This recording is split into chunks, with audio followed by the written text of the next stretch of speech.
What happens when you take 8-bit graphics, mix in some simple Metroidvania design elements, and throw it out as a cheap indie game on Steam?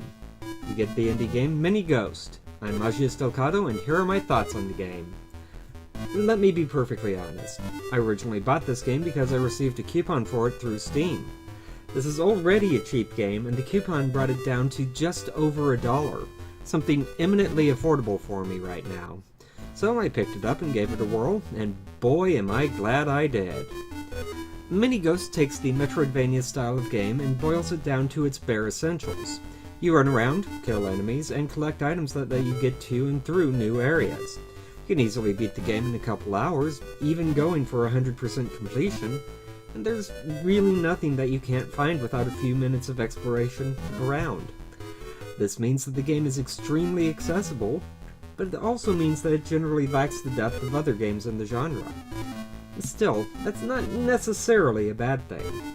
There's plenty of variety in the game, and if that's not enough for you, you can literally recreate almost everything in the game with your own sprites and maps and create an entirely new game experience.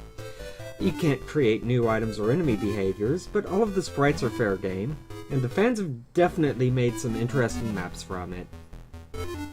The built-in map is wonderfully balanced and designed. Once you get the map, it's really easy to get around and you really don't need to worry about getting lost.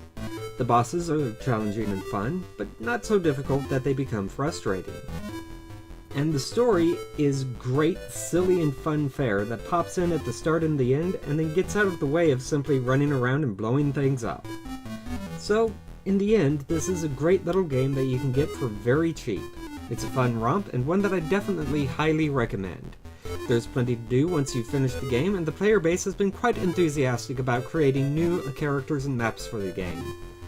Tune in next time when we jump into a rather decrepit forest to breathe new life into something long dead. And until then, Magius out.